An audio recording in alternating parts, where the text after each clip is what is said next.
जैसा कि आप थंबनेल पर देखे हैं कि डोवेराइनर का त्रिक नियम क्यों फेल हो गया। अगर आप पीरियोडिक टेबल के बारे में थोड़ा सा भी आपको ज्ञान होगा तो आज आपको हम मतलब 100 नहीं 200% कह रहे हैं कि आज डोवेराइनर का नियम हम सिखा के जाएंगे आपको कि डोवेराइनर का त्रिक नियम क्यों फेल हो गया। नमस्कार, मैं विनय कुमार।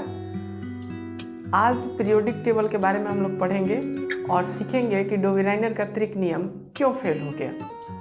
बेसिकली जो डोवेराइनर ने त्रिक नियम दिया था वो 5 ग्रुप बना करके दिया था और 5 ग्रुप में 4 ग्रुप तो अच्छी तरीके से जो उन्होंने नियम दिया था उस नियम पर इम्प्लीमेंट हो रहा था, लेकिन 5वां जो नियम था वो पूरी तरीके से उनके किए गए लंबे प्रयास को निरर्थक साबित कर दिया और वो 5वां नियम उनका फेल हो गया।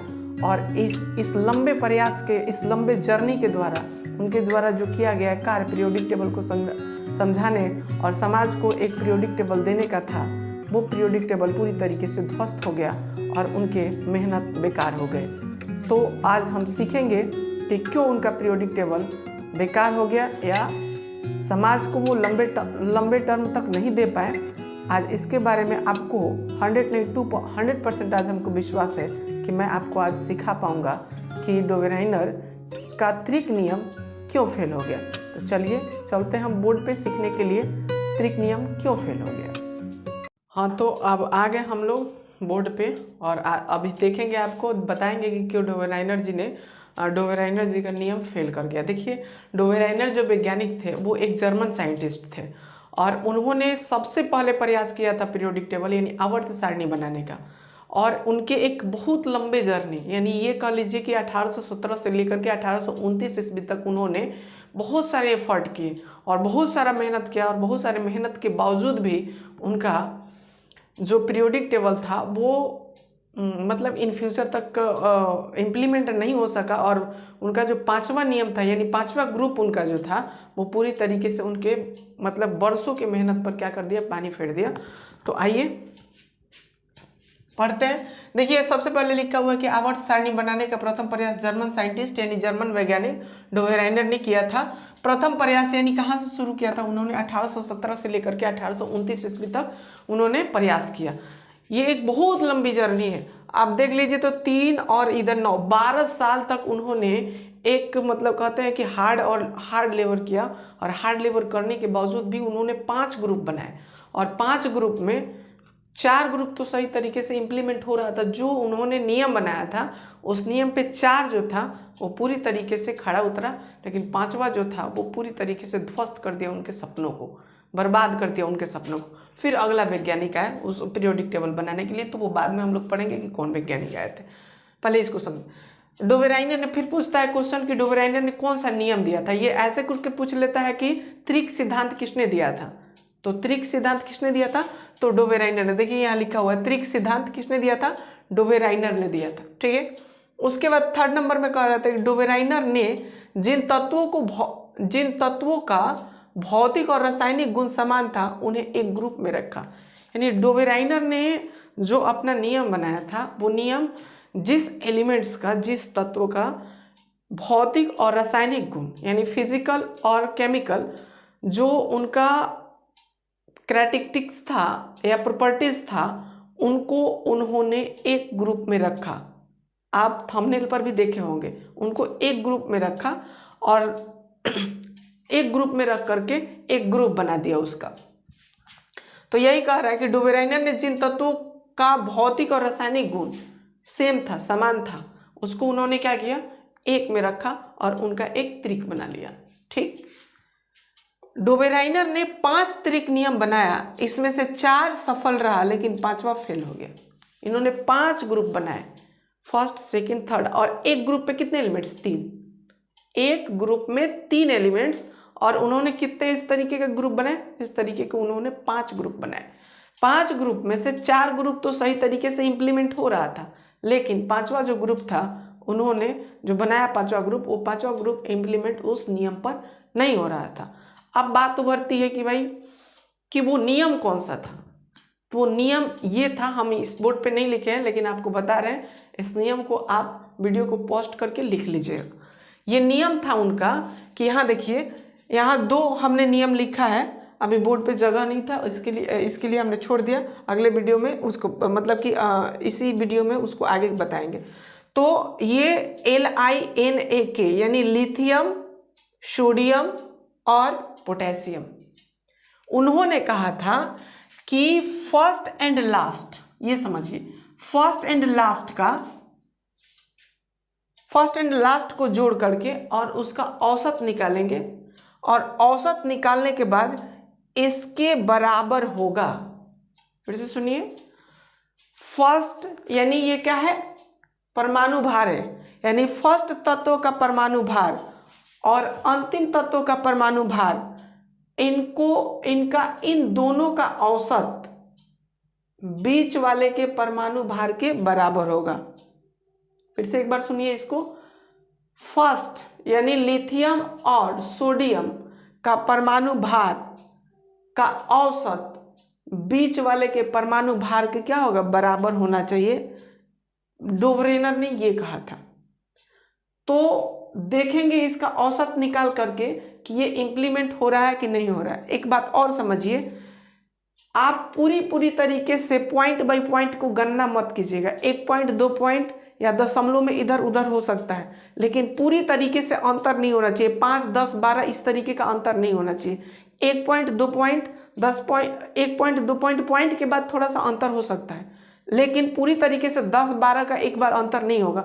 वहीं पर जाकर के नियम क्या हो जाएगा, फेल हो जाएगा डोवेरेनर जी का। तो बात समझ के, यानी पॉइंट में आपको कैलकुलेट कीजिएगा, लेकिन उस कैलकुलेट को पॉइंट में मत पकड़िएगा कि दशमलव में अगर 6-5 आ गया तो फिर इंप्लीमेंट नहीं हो रहा है, इस तरीके से नहीं। इसको एक मान लीजिएगा, मान के आधार पर ही इसको इंप्लीमेंट करना है। देखिए जैसे हम कर रहे हैं यहाँ इंप्लीमेंट, हमने कहा कि फर्स्ट का एटॉमिक मास एंड लास्ट का एटॉमिक मास दोनों को ऐड करके इसका एवरेज निकाल लेंगे, और वो एवरेज जो आएगा बीच वाले के परमाणु भार के क्या होगा, बराबर होना चाहिए। आइए देखते हैं इसमें। देखिए फर्स्ट कितना है, 7 है, और लास्ट कितना है, 39 है। एवरेज निकालने के लिए क्या करते हैं, एवरेज जो होता है, औसत जो निकाला जाता है, तो वैसे औसत कैसे निकाला जाता है, जितना भी संख्या होता है उसको जोड़ लिया जाता है, और जितनी संख्याएं उसमें होती है उतनी ही अंक से उसमें क्या कर दिया जाता है, भाग दे दिया जाता है। तो देखिए 1 2 है, इसलिए हमने 2 से भाग दिया। अगर 3 होता तो 3 से भाग देते, 4 होता तो 4 से भाग देते।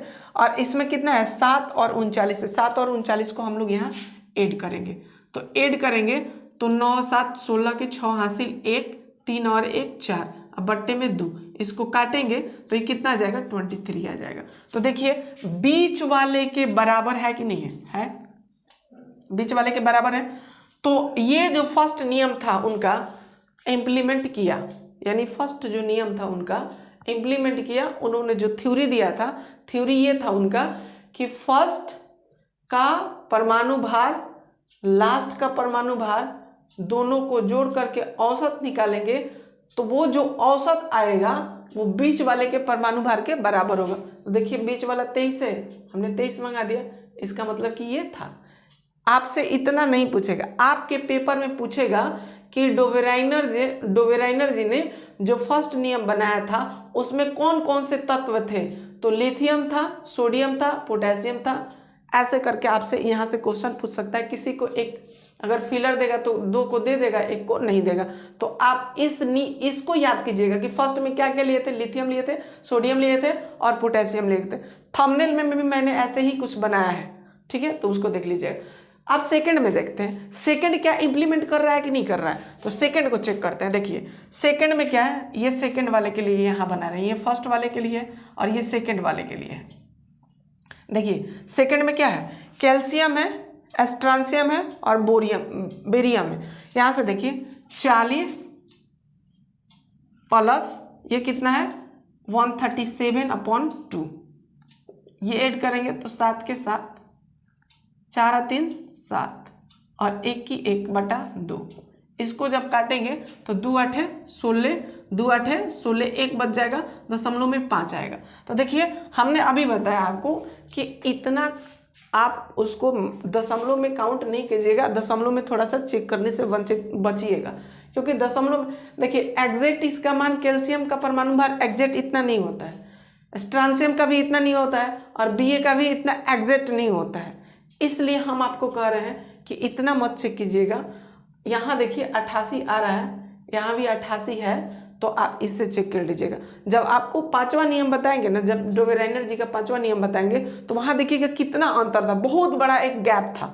इसलिए उस नियम को क्या कर दिया गया, वो नियम जो था वो डोबेराइनर के नियम पर इम्प्लीमेंट नहीं कर रहा था, इसलिए वो फेल हो गया था। तो आप अब फिर हम अगले स्लाइड में इसको बताने वाले हैं। हाँ, तो आगे अब हमारा रह गया 2 नियम, उधर हम लोग बता दिए। अब तीसरा नियम है। तीसरा नियम में उन्होंने क्या क्या लिया था, तो क्लोरीन लिया था, ब्रोमीन लिया था, आयोडीन लिया था। आपको इसको पूरी तरीके से स्पष्ट रूप से दिमाग में बैठा लेना है। देखिए ये 17 ग्रुप, अगर आप पीरियोडिक टेबल जानते होंगे तो ये 17 ग्रुप यानी हैलोजन ग्रुप में आता है, यानी क्लोरीन, ब्रोमीन और आयोडीन। ये तीनों जहां भी होंगे ना, तो एक के बाद एक ही होंगे। ये तीनों इस तरीके से लिया गया था। तो देखिए फिर इसका निकालते हैं। फिर डोबेराइनर जी की बात सुनो आप एक बार, कि फर्स्ट का परमाणु भार लास्ट का परमाणु भार का औसत उसके बीच वाले परमाणु भार के क्या होगा, बराबर होगा। तो आप देखिए इसको, यानी कितना है, ये 35 है। यहाँ तीसरे के लिए हम बना रहे हैं, तीसरे के लिए देखिए 35 अब प्लस में 127 अब बट्टा में 2, तो 7 और 5 12 के 2 हासिल 1 और कितना होगा, 3 और 2 5 1 6 1 की 1 अब बट्टा में 2। इसको जब काटेंगे तो 2 8 16 8 1, यानी लगभग देखिए 81 है।